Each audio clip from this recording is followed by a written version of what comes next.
اللہ نے ہمیں اسلام نصیب فرمایا ہے، اور سب سے بڑی خوشی یہ ہے کہ ہم ایسی کتاب کے ماننے والے ہیں جس کا ہر حکم جو ہے قیامت تک باقی رہنے والا ہے۔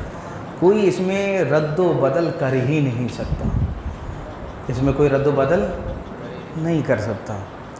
ایسا پختہ قانون، ایسا پختہ ثبوت کسی دوسرے مذہب میں ملتا ہی نہیں، اور اسلام نے زندگی جینے کا پورا سلیقہ بتایا۔ اب دیکھیے یہ سورہ نور کی آیت کریمہ جو بہت ہی نصیحت آمیز ہے۔ سورۃ انزلناہا وفرضناہا وانزلنا فیہا آیات بینات لعلکم تذکرون۔ یہ ایک سورت ہے کہ ہم نے اتاری اور ہم نے اس کے احکام فرض کیے۔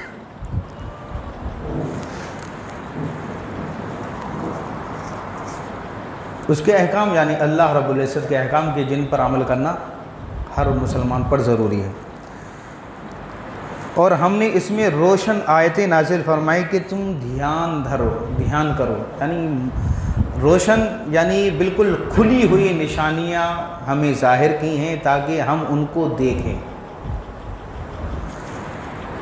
الزانیۃ والزانی فاجلدوا کل واحد منہما مئۃ جلدہ، جو عورت بدکار ہو اور جو مرد تو ان میں ہر ایک کو 100 کوڑے لگاؤ۔ یہ تو بڑی خطرناک باتیں ہیں، یہ بڑی غور سے سننا۔ وَلَا تَأْخُذُكُمْ بِهِمَا رَأْفَةٌ فِي دِينِ اللَّهِ إِن كُنتُمْ تُؤْمِنُونَ بِاللَّهِ وَالْيَوْمِ الْآخِرِ، اور تمہیں ان پر ترس نہ آئے اللہ کے دین میں اگر تم ایمان لاتے ہو اور اللہ اور پچھلے دنوں پر۔ وَلْيَشْهَدْ عَذَابَهُمْ طَائِفَةٌ مِّنَ الْمُؤْمِنِينَ، اور چاہیے کہ ان کی سزا کے وقت مسلمانوں کا ایک گروہ حاضر ہو۔ الزانی لا ينكح إلا زانية أو مشركة والزاني لا ينكح إلا زان مشرك وحرم على قتال المؤمنين، بدکار مرد نکاح نہ کرے مگر بدکار عورت یا شرک والی سے، اور بدکار عورت سے نکاح نہ کرے مگر بدکار مرد یا مشرک، اور یہ کام ایمان والوں پر حرام ہے۔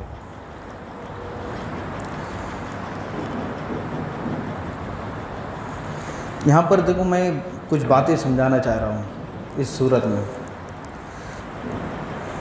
یہ ایک صورت ہے جو ہم نے اتاری ہے، اس میں احکام فرض کیے گئے ہیں، روشن دلیلیں ہیں تاکہ ہم اس پر دھیان دیں، یعنی کہ غور و فکر کریں۔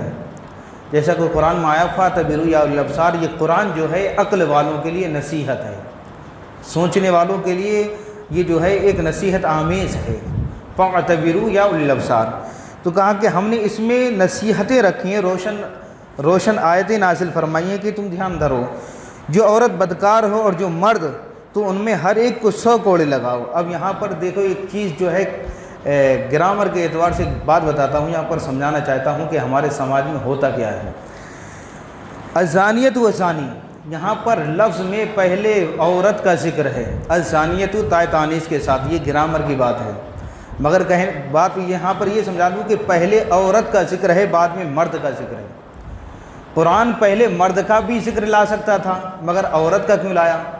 اب دیکھو ہمارے سماج میں جس میں ہم جی رہے ہیں، مرد کی غلطی نہ ہو، اگر راستے میں کچھ ہو جائے تو ساری غلطیاں مرد پر تھوپ جاتی ہیں، ساری غلطی مرد پر تھوپ دی جاتی ہے کہ مرد ہی غلط ہے،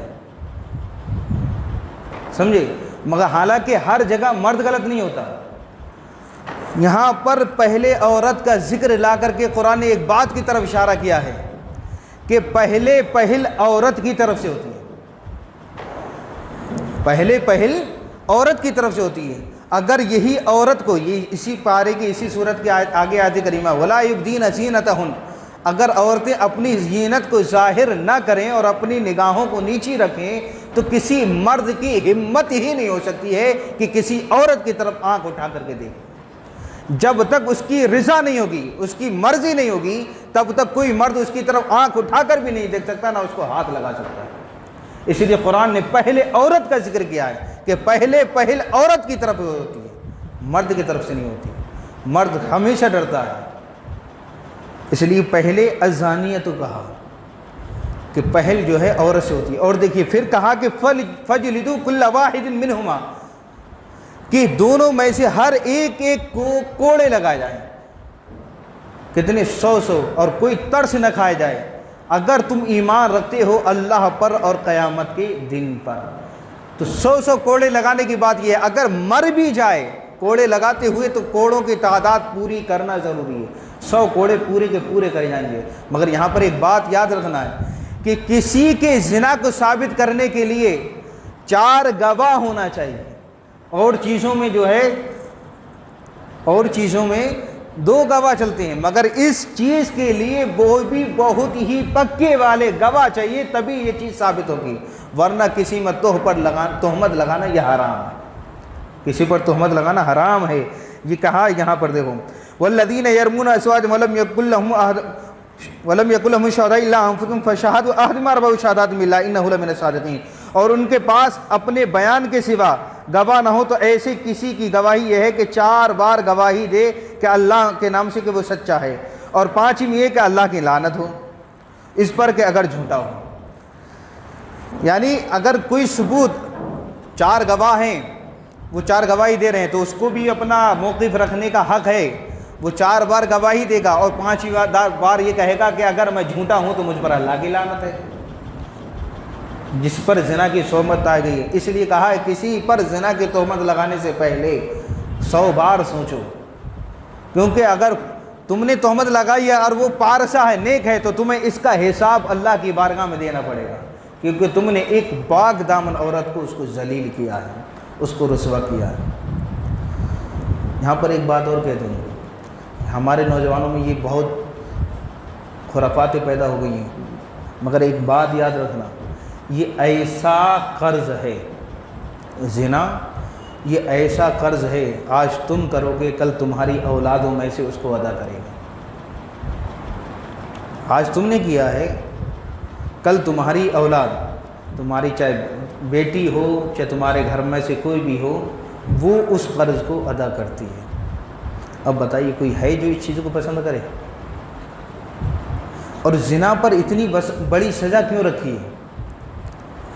زنا پر اتنی بڑی سزا کیوں رکھی ہے کہ 100 کوڑے لگاؤ، گر جائیں تو کوڑوں کی پوری وہ کرو، یہاں تک کہ الگ الگ چیزیں ہیں، بہت سی باتیں نکلتی ہیں کہ شادی شدہ ہیں تو کیا حکم ہے، غیر شادی شدہ ہیں تو کیا حکم ہے، سمجھے؟